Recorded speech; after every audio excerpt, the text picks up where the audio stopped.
Alors, je vais vous présenter la fonction de substitut du procureur du roi. Mon travail est de représenter les intérêts de la société et en tant que substitut du procureur du roi, appliquer la loi.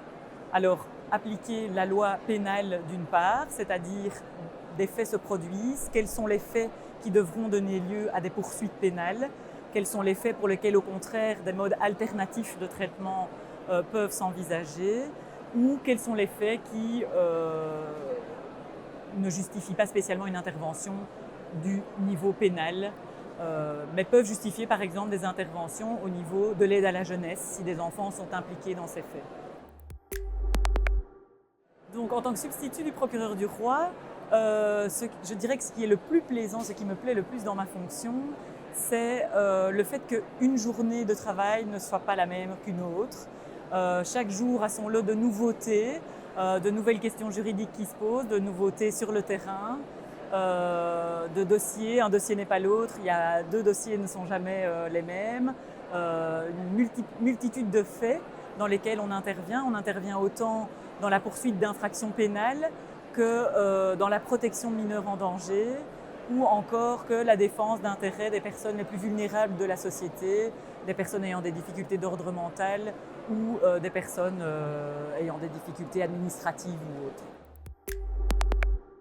Alors, les clichés de ce métier, c'est un métier qui est fort peu connu puisque finalement, les gens imaginent qu'être magistrat, c'est être juge. En fait, il y a deux types de magistrats, la magistrature assise, la magistrature debout. Le magistrat assis, c'est un juge au sens classique du terme. La magistrature debout, eh bien, c'est le parquet. Pourquoi ? Parce que c'est un boulot extrêmement actif. On est debout à l'audience parce qu'on demande quelque chose, on expose un dossier.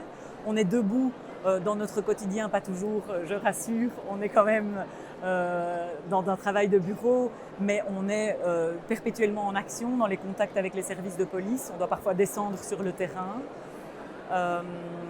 Les clichés, je dirais, c'est de penser que le magistrat de parquet n'est pas un magistrat au même titre qu'un juge. Ce sont des magistrats qui ont tout à fait le même type de carrière, avec les mêmes entrées dans la carrière et avec une possibilité de passer de l'un à l'autre de manière tout à fait facile.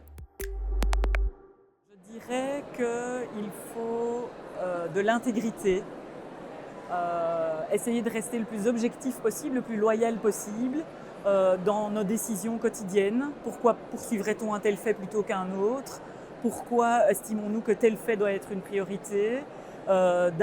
D'informer à charge et à décharge, ce n'est pas parce qu'on a un potentiel suspect qu'on doit focaliser l'enquête sur lui et pouvoir rester ouvert justement à tout. Donc je dirais que cette intégrité, cette loyauté, c'est quelque chose de fondamental.